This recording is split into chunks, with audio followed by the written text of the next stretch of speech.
Assalamualaikum.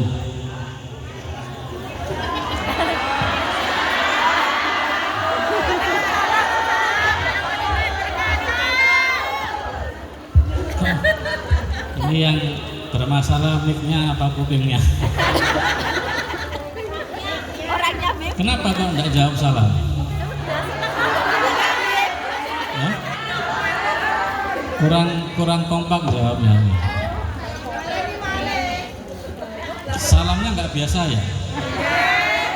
Biasanya lek jenengan ketemu konco, assalamualaikum warahmatullahi wabarakatuh, ngoten?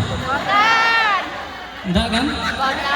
Lek ketemu konco, assalamualaikum, gitu kan? Tadi kok nggak jawab kenapa? Ya wis, tak kasih yang biasanya mawon. Assalamualaikum warahmatullahi wabarakatuh.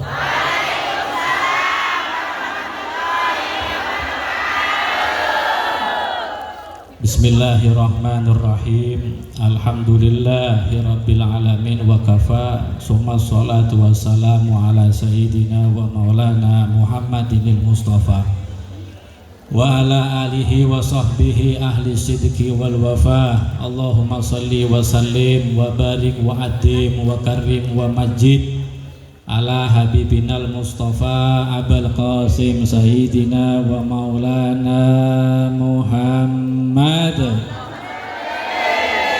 al-miftahi babi rahmatillah adada ma fi ilmillah salatan wa salaman daimaini bidawami mulkillah wa ala alihi wa sahbihi. Allahumma ya muhawwilal ahwal hawwil halana ila ahsanil hal bijahi maula Bilal, amin ya rabbal alamin. Hadirin wal hadirat, mustami'in wal mustami'at rahimakumullah. Wabil khusus kepada para alim, para ulama, para ustadz-ustadz yang hadir mulai ujung sebelah kanan sampai ujung sebelah kiri. Wabil khusus pula kepada sahabat saya Habib Fahmi Al-Habsyi dari Kota Malang. Wabil khusus pula kepada segenap jajaran pengurus Majelis Maulid dan Sholawat Al-Mukhtar, khususnya kepada ketuanya Ibu Maimunah dan segenap para panitia-panitia penyelenggara. Alhamdulillah, tidak ada kata-kata yang patut kami haturkan kecuali memuja dan memuji kehadirat Allah Subhanahu wa Ta'ala, yang mana sampai detik ini kita semua masih diberikan nikmat oleh Allah, yaitu nikmat yang paling utama, nikmat panjang umur, nikmat sehat walafiat, nikmat seger waras bagi yang seger dan bagi yang waras, sehingga atas takdirnya Allah kita semua bisa berkumpul bersama-sama dalam suatu acara yang telah kita sepakati bersama, yaitu pengajian dan sholawat dalam menyambut tahun baru Hijriyah sekaligus milad maulid majelis dan sholawat Al-Mukhtar. Mudah-mudahan istiqomah. Alhamdulillah, bapak-bapak, ibu-ibu, para mbak-mbak dan para mbah-mbah serta mbok-mbok yang kami hormati. Kita semua berkumpul bersama-sama dalam acara ukhuwah, dalam acara silaturahim, nyambung dulur. Mudah-mudahan barokah, barokah dunia, barokah akhirat. Amin Allahumma amin. Tema yang kita pilih adalah tahun baru Hijriyah, ditandai dengan hijrahnya Nabi Muhammad dari Mekah menuju ke Causeway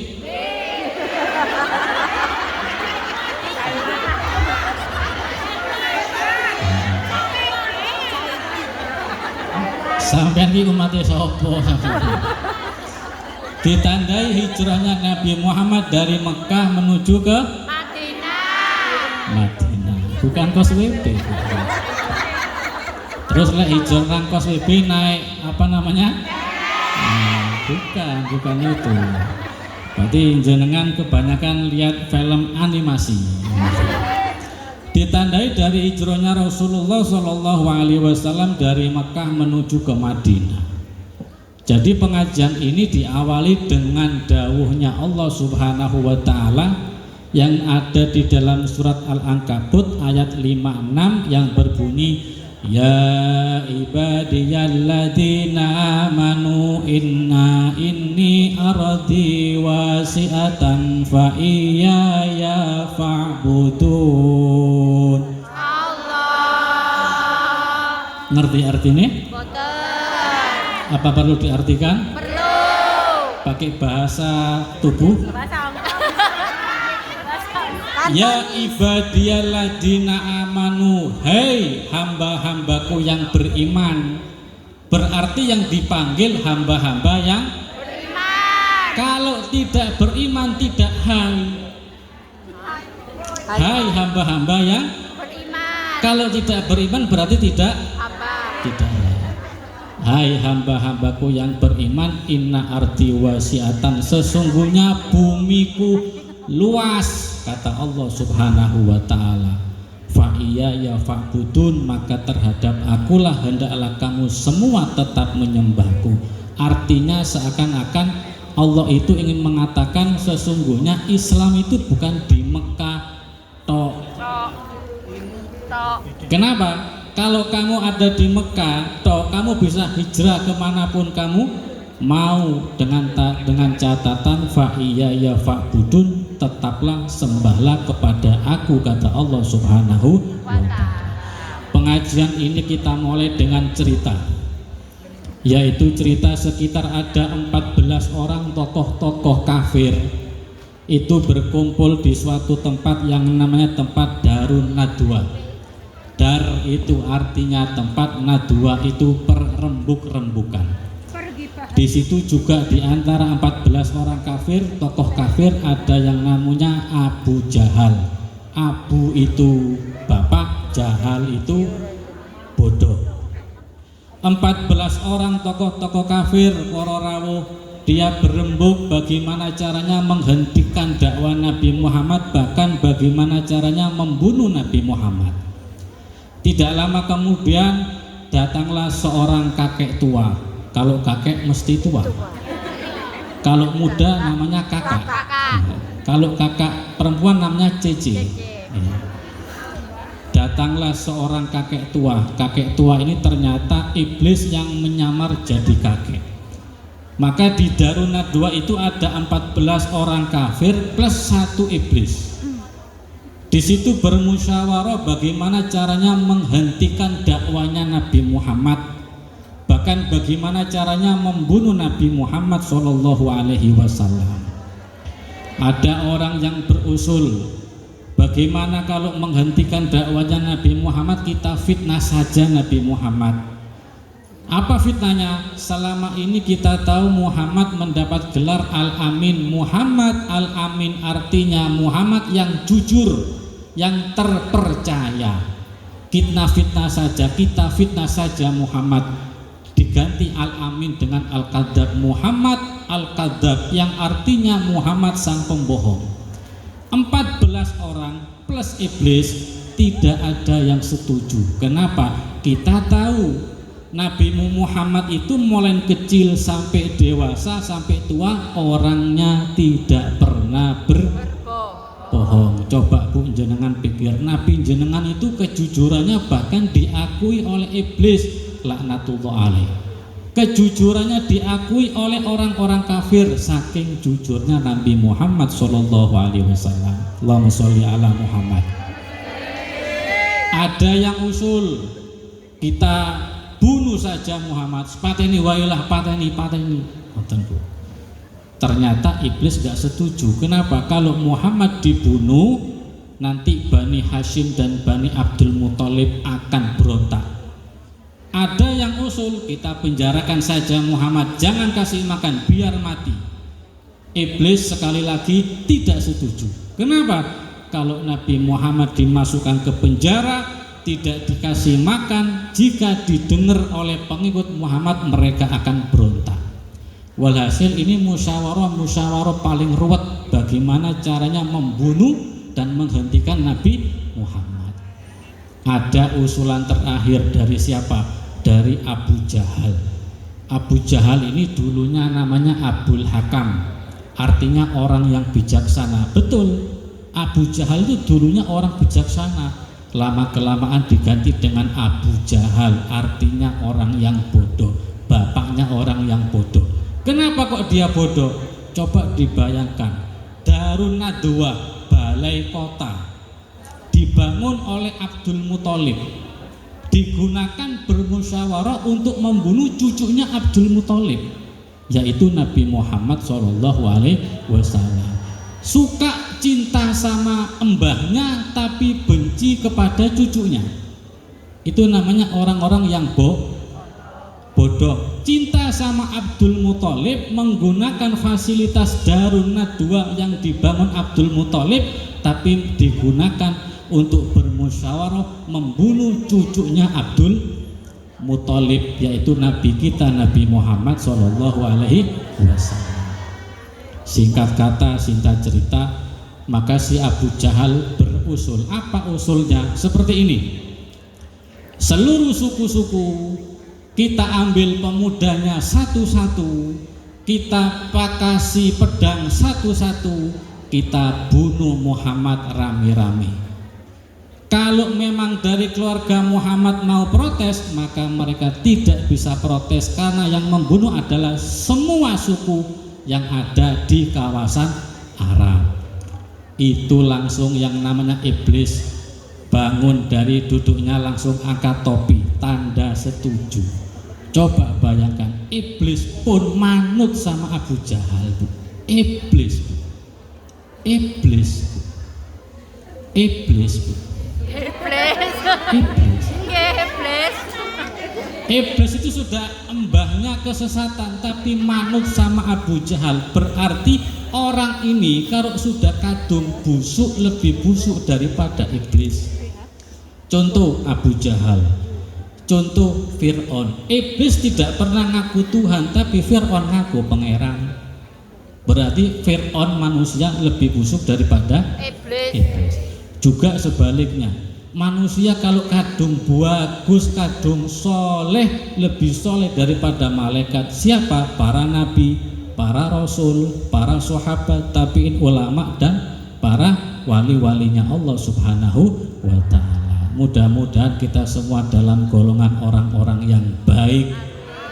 Amin Allahumma amin. Maka ketika permusyawaratan tersebut mencapai puncaknya, ditetapkan waktu dan tanggalnya di mana Nabi Muhammad akan dibunuh. Sebelumnya sudah turun firman dari Allah Subhanahu wa ta'ala, sesungguhnya buminya Allah itu luas, fa iya ya fa'budun, kemanapun tetaplah kamu sembahlah kepada aku, kata Allah Subhanahu wa ta'ala. Maka pada malam itu, Bu, ini malam yang sangat ngeri. Pada malam itu orang-orang pemuda-pemuda kafir membawa pedang. Dikepunglah itu rumahnya Nabi Muhammad SAW. Di dalam rumah ada Abu Bakar, Ali, dan Nabi Muhammad. Maka Ali disuruh tidur di kasur-kasurnya Kanjeng Nabi, diselimuti dengan selimutnya Kanjeng Nabi. Ini saking cerdiknya Kanjeng Nabi Muhammad. Kenapa? Orang kafir nggak bakal membunuh Ali. Maka Ali yang dipilih karena orang kafir nggak bakal membunuh Sayyidina Ali. Kenapa? Karena Sayyidina Ali putra Abu Thalib, pemimpin Quraisy. Saking cerdasnya Nabi Muhammad SAW.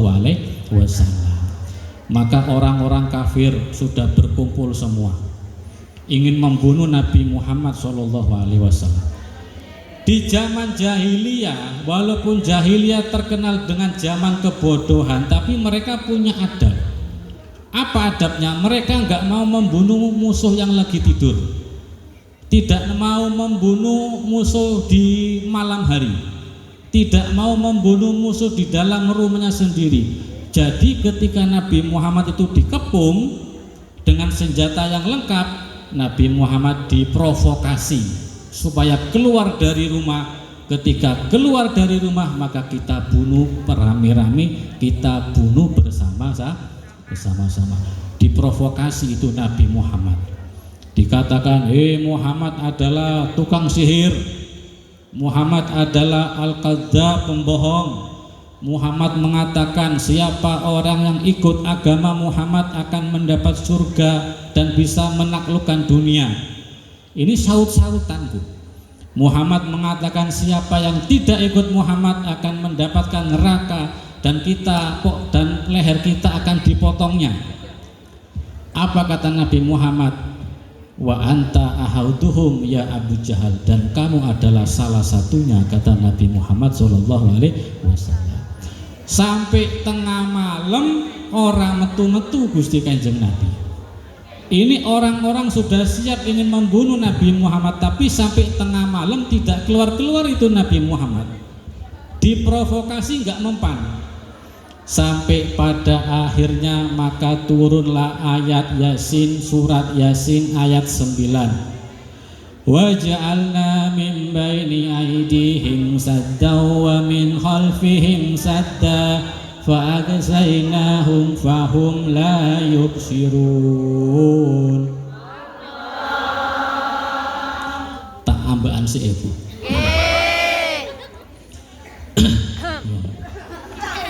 Maka ketika ayat itu turun dan itu dibaca terus oleh Nabi Muhammad pergi keluar dari rumahnya dengan aman sentosa tanpa ada gangguan. Kenapa?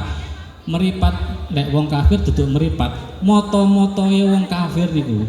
Lek ngomong meripat terlalu halus nggih.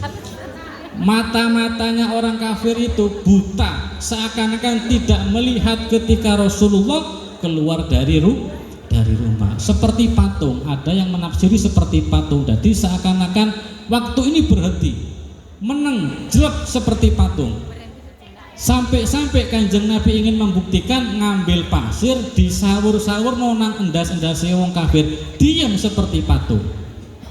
Saking takjubnya Nabi Muhammad sallallahu alaihi wasallam. Lah ayat Yasin, surat Yasin ayat 9 niki Bu, lek umpamane jenengan duwe majikan sing rada cerewet, ya mbok diapakno? Kok disawur-sawurno? Nek majikan rada cerewet, ngomel tok, njuku lombok. Wa ja'alna min baini aidihim, iya rahupno, langsung masuk koran sampean. Ndak usah pakai lombok, kita ngambil barokahnya ayat surat Yasin ayat 9. Mudah-mudahan hatinya diluluhkan oleh Allah Subhanahu wa ta'ala. Maka selamatlah Nabi Muhammad sallallahu alaihi wasallam. Apa hikmahnya? Hikmah yang pertama, hijrah adalah mengajarkan kita supaya sabar. Nabi Muhammad itu sudah kepingin hijrah dari dulu. Polane sahabat ini ku disiksa terus kali tiang-tiang kafir. Bilal bin Rabah, Ammar bin Yasir, Sumayyah, semua disiksa. Bahkan Kanjeng Nabi juga tidak luput dari siksaan orang-orang kafir. Diantem teletong, diludahi, difitnah, tapi perintah hijrah belum turun. Ketika perintah hijrah sudah turun, maka berkat kesabaran Nabi Muhammad, maka Nabi Muhammad akan mendapatkan kemenangan dan pertolongan dari Allah Subhanahu wa ta'ala. Maka jenengan nggih ngoten Bu, jenengan kedah sabar, SBR sabar. Memang sabar itu gampang diucapkan, tapi lek dilakoni rada repot. Sabar itu ngempet, sabar niku panas. Apa bedanya sinar dan cahaya? Apa bedanya sinar sama cahaya? Apa bedanya cahaya sama sinar? Mengkilo piye? Apa bedanya sinar sama cahaya sama sinar? Kalau sinar untuk matahari, untuk rembulan, cahaya untuk rembulan, sinar untuk matahari, betul? Kok gak pati mantep sampean? Ya sampean betul-betul kok, mboten napa-napa sanajan gak paham, Pak. Kalau cahaya untuk rembulan, sinar untuk matahari. Kanjeng Nabi dawuh ngeten, al ilmu nur, ilmu itu cahaya. Cahaya itu bulan siang apa malam? Malam dingin apa panas? Dingin. Berarti orang yang punya ilmu uteke dingin, orang gampang ngamukan. Betul? Sekarang matahari, kalau cahaya buat rembulan, kalau sinar untuk matahari. Nabi Muhammad kalau bersabda as-sabru dia, sabar itu sinar. Sinar itu matahari. Matahari itu siang apa malam? Siang. Nek siang adem apa panas? Panas. Berarti sabar itu adalah panas.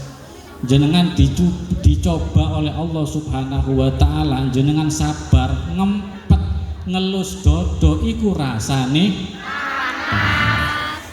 Di tetangga saya itu setiap malam Jumat pulang dari acara sholawatan gitu, lewat tengah ngajenge griya niku Bu, breng-brengan Bu, weng ngoten Bu. Malam Jumat jam 10 malam ngreng ngoten Bu. Kan mengganggu toh, gini apa mboten? Kula namung sabar ngelus dodo.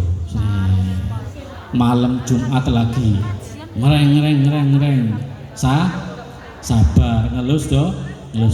Sampai malam Jumat lagi ngelus dodo, sampai dodoku ki tipis Bu. Kagan ben malam Jumat mesti ngelus dodo. Sabar sampai tipis. Pas Jumat keempat saya pura-pura nyabrang, diem di tengah jalan, set. Langsung pelan kabeh, ndak ono breng-brengan sama sekali. Itu barokahnya sabar. Yang kedua, apa hikmah hijrah yang kedua? Sesungguhnya bumi ini Gusti Allah niki ombo para rawuh, luas. Buminya Allah ini luas. Jadi kalau jenengan di Indonesia umpamanya kehidupan tidak begitu bagus, hijrah ke Hongkong silakan, mboten napa-napa. Dengan catatan fa iyaya fa'budun, tetaplah sembahlah Allah Subhanahu wa taala. Artinya apa? Jangan lupa ke Hongkong, hijrah ke Hongkong silakan, tapi jangan lupa sholat. Di Hongkong lah kok nggak ketepaan pindah ke Singapura, silakan ke Singapura, jangan lupa sholat. Di Singapura kok nggak ketepaan mau pindah ke Malaysia, silakan ke Malaysia, tapi jangan lupa sholat karepmu.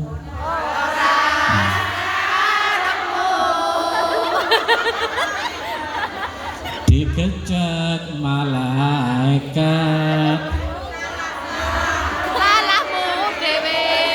Kalian ini sholat karepmu.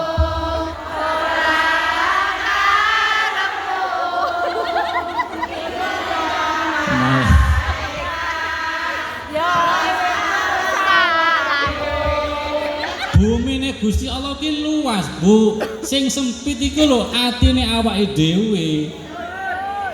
Apa sempitnya? Takut mencoba dan takut dengan yang namanya kegagalan.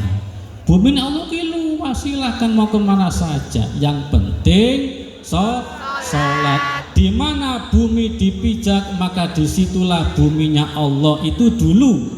Kalau sekarang di mana bumi dipijak, disitulah kita kena pajak. Pertamax munggah Pak, 12.000 jadi 16.250 sekarang. Kemanapun berpijak maka kena pajak. Semua serba pajak. Jenengan ten terminal Gondang Legi itu cuma pamit nguyu tok 2.000 lho Bu. Ini kulek bahasa Inggrisnya off the tour 2000 lek carcur berapa ribu coba? 4.000. Ya padahal ya barang-barangnya dewe lah kok bayar. Buminya Allah ini luas, yang sempit hati kita. Setelah itu selamatlah Nabi Muhammad SAW. Maka strategi selanjutnya Nabi Muhammad dengan Abu Bakar dari Mekah menuju ke Gua Sur, sembunyi di Gua Sur selama 3 hari 3 malam. Maka yang bertugas untuk ngirim makanan bagi Nabi Muhammad dan Abu Bakar seorang perempuan pahlawan, satu-satunya wanita wedok iki lek kadung apik yo apik lho Bu, ngalano lanang-lanang iki Bu. Pahlawan hijrah. Siapa? Asma binti Abu Bakar. Asma binti Abu Bakar. Asma binti Abu Bakar inilah yang mengirimi makanan buat Nabi Muhammad dan Abu Bakar selama 3 hari 3 malam, ngirim dari Mekah ke Gua Sur itu sekitar 2 kilo. Ini sehari 2 kali. Dalam keadaan meteng, bayang mau coba jenengan.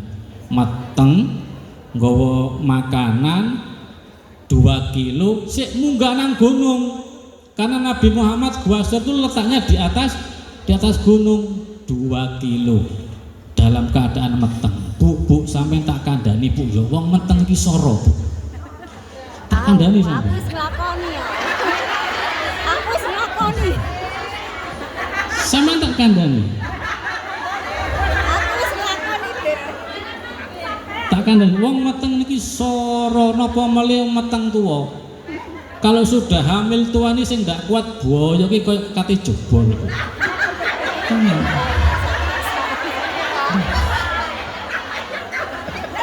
Tak kandhani sampean lek golongane perawan-perawan mboten ngerti napa-napa, tak kandhani sampean apa oleh peteng usia kandungan 8 bulan 9 bulan boyo iki ya Allah rasane koyo dijejek-jejek Gondoruwo rasane Bu.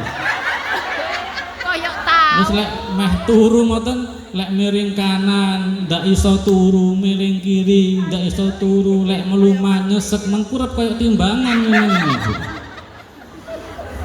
Allahumma sholli ala Muhammad. Asma binti Abu Bakar dalam sehari 2 kali jarak Mekah ke Gua Sur 2 km dalam keadaan hamil membawa makanan buat Nabi Muhammad dan Abu Bakar. Makanya Asma binti Abu Bakar ini diberi julukan oleh Gusti Kanjeng Nabi Danun Nikatain, yaitu wanita dengan 2 sabuk. Artinya bagaimana? Bawa nasi, bawa makanan, nggawone kangelan. Akhirnya sabuknya Asma niki dipisah, dipedot. Lek sabuk zaman dulu kan dari kain. Jadi sabuknya tadi dipisah jadi 2 buat ngambil bungkus 2 makanan buat Abu Bakar dan Nabi Muhammad. Jadi julukannya Asma adalah perempuan wanita dengan 2 sabuk, sampai dijuluki gitu oleh Nabi Muhammad SAW. Apa hikmah dari kejadian ini? Yang pertama, jadilah wanita yang berani dan kreatif seperti Asma binti Abu Bakar. Nggawa sego repot, sabuke dibelah jadi 2, tinggung bungkus sego untuk perjuangan buat Nabi Muhammad SAW. Perempuan ini Bu, kalau zaman dulu cuma mengenal 3M. Mana? Masak. Mana? Mencret.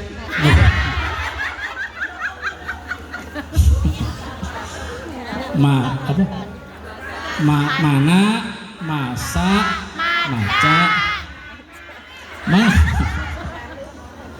mana masak, masak itu zaman dulu. Tapi kalau jenengan ngikuti Asma binti Abu Bakar yang kreatif, penuh inovatif, artinya bisa menciptakan sesuatu hal-hal yang baru yang bermanfaat.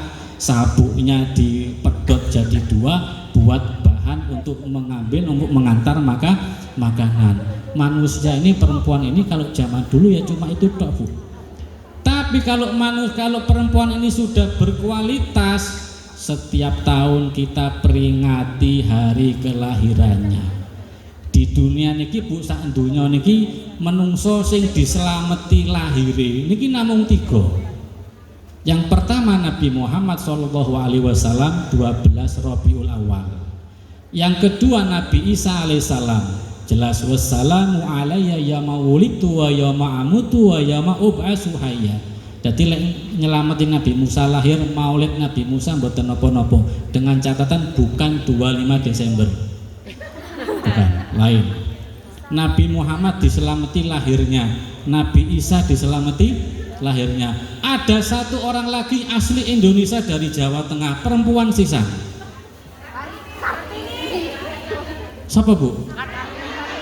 Ibu kita. Ibu kita. Putri sejati, putri Indonesia, harum namanya. Allahumma sholli ala Muhammad. Kartini ini perempuan wedok, lek lanang Kartono. Loh, Kartono. Apa kreatifnya Kartini? Kalau jenengan dulu pernah sekolah, lek jenengan singin nate sekolah sekitar tahun 80 sampai 90-an lah. Itu salah satunya ilmu yang diambil dari R.A. Kartini. R.A. artinya Raden Ageng. Ra Kartini, lek jenengan kan Rapati Ayu. Yo Rapati Sugih. Ra Kartini, R.A. Kartini, Raden Ageng Kartini. Salah satu ilmu dari beliau lek jenengan dulu pernah sekolah apa? Buku bahasa Indonesia. Judulnya Budi. Ini Ibu Budi. Ini Bapak Budi. Bapak Ibu. Ini Ibu Budi. Budi lagi main judi. Oh, no. Nggak ada. Budi main togel. Nggak ada. Budi sakarepmu wis apa? Itu diambil daripada ilmunya yang diserap dari Raden Ageng Kartini, seorang perempuan Indonesia yang tidak diperingati hari wafatnya tapi diperingati hari lahirnya. Itu sebagai inovasi. Bahkan jenengan sebagai perempuan ya kedah niru lek Indonesia Ibu Kartini. Kalau yang di Arab sana Asma binti Abu Bakar punya kreatif gitu loh Bu. Apalagi jenengan bisa bahasa Inggris, ngertos bahasa Inggris. Artinya nasi apa? Rice. Kalau nasi panjang apa? Nasi rice. Kalau panjang long. Nasi panjang lontong. Betul kan? Nasi rice, ya kan? Panjang long. Nasi panjang lontong. Jadi jenengan butuh yang namanya harus punya kreasi inovasi. Contoh jenengan jualan atau punya produk-produk makanan. Bagaimana produk makanan dodolan kuki cepet laris, cepet payu. Contoh jenengan tahu undi-undi? Tahu. Bagaimana undi-undi kuki cepet laris dan viral, laku sampai satu hari itu sampai 100-200 biji. Bagaimana caranya? Undi-undi isinya apa? Lah kacang nggih. Lah sesekali waktu isi kacang itu dikasih isi kupon berhadiah. Hadiahnya umroh. Jadi onde-onde berhadiah. Allahumma sholli ala Muhammad. Asma binti Abu Bakar orangnya kreatif. Yang kedua seorang wanita, walaupun seorang wanita tapi kalau dididik dengan jalan yang benar seperti Sayyidina Abu Bakar Siddiq radhiyallahu taala anhu bisa membuahkan hasil seperti anak yang namanya Asma binti Abu Bakar. Emang kenapa sih kok Asma binti Abu Bakar begitu cinta sama ayahnya dan cinta dengan nabinya? Karena beliau mendengar sabda Rasul sallallahu alaihi wasallam, "Addibu auladakum bisalasi khisalin, hubbun nabi wa hubbu ahli baiti wa qiraatil Qur'an." Bukan ajarilah tapi didiklah anakmu dengan 3 perkara. Yang pertama cinta kepada Nabi, yang kedua cinta kepada keluarga Nabi, yang ketiga cinta terhadap membaca Al-Qur'an. Al-Quran. Inilah didikan Abu Bakar kepada Asma, kepada putrinya yang bernama Asma. Asma, kamu harus cinta kepada Nabi. Makanya dalam keadaan meteng hamil, dia mau jalan 2 kilo PP sampai sehari 2 kali, naik ke atas gunung membawa makanan karena cinta terhadap Nabi Muhammad Shallallahu Alaihi Wasallam. Jenengan kan sudah pernah merasakan punya anak ibu. Ternyata zaman jenengan dulu sama jenengan sekarang dengan zaman sekarang itu tidak sama. Nggih napa nggih? Cara ngajari nih bocah nggih mboten sami. Nggih napa nggih? Lek bocah-bocah zaman singen Bu, cukup dipendelii wedi. Saiki lek dipendelii bocah lapor polisi.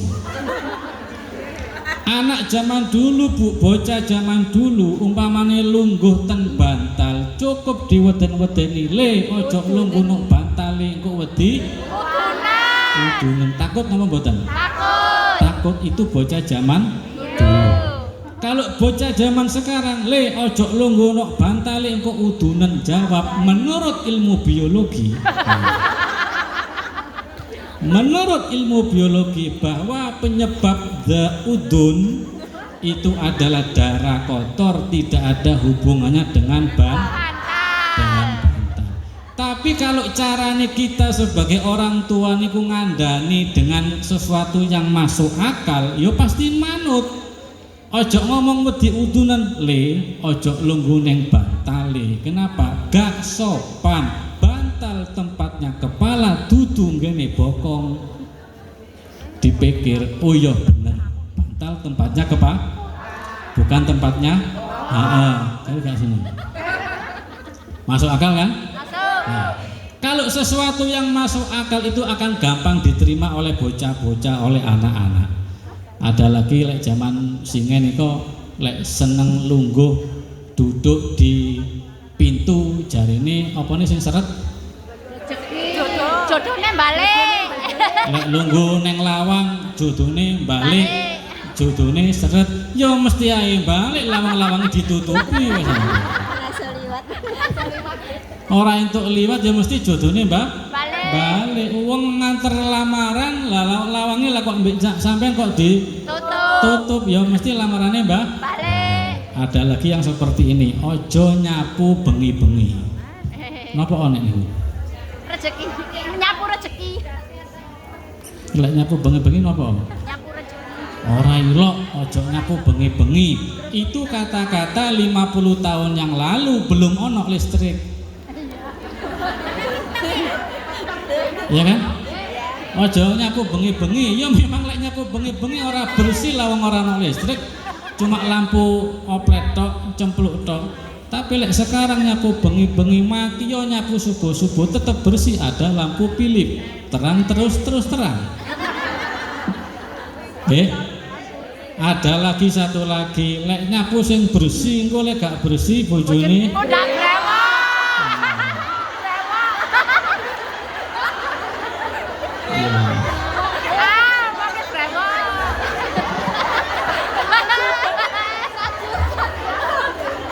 Bojone kari cika nyapu. Allahumma sholli ala Muhammad. Maka daripada itu cara mendidiknya jangan niru cara orang-orang zaman dulu. Sekarang bocah-bocah saat niki para ibu-ibu sekalian pinter-pinter. Saya punya anak yang paling kecil itu mau les ngaji. Ngapain? Ada apa kok les? Iya, mau hafalan surat-surat pendek. Yes, berangkat toh. Jaluk sangoni langsung 10 juta. Wah. Tapi mimpi. Budal les, belajar surat-surat pendek. Pulang dari les tak pikir siapa. Lah kok nyanyi MBG Mas Bahlil ganteng.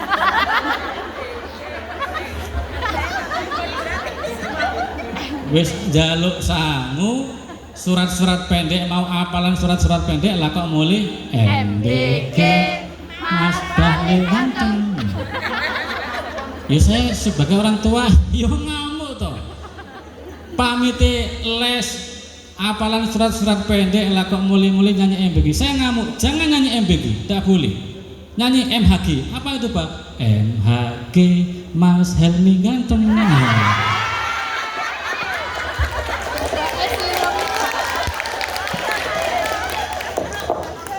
Sampun nggih Bu. Ini waktunya rehat. Nanti kita sambung lagi dengan sedikit muhasabah zikir untuk kesembuhan. Pun mugi-mugi manfaat, mugi-mugi jadi ilmu yang barokah. Mudah-mudahan kita semua termasuk orang-orang yang sa'idun fid dunya wa sa'idun fil akhirah, orang yang beruntung dunia, beruntung akhirat. Amin Allahumma amin. Permohonan doa buat ibunya, Ibu Manda, telah meninggal dunia hari ini, almarhumah Siti Satumi. Mudah-mudahan Ibu Siti Satumi diangkat derajatnya oleh Allah, dimaafkan kesalahannya, diterima amal ibadahnya. Ala hadiniyah lahal fatihah. Ar-Rahmanir-Rahim. Siratal ladzina an'amta 'alaihim ghairil maghdubi 'alaihim waladdallin. Amin. Hada minni wal afu minkum. Wassalamu alaikum warahmatullahi wabarakatuh.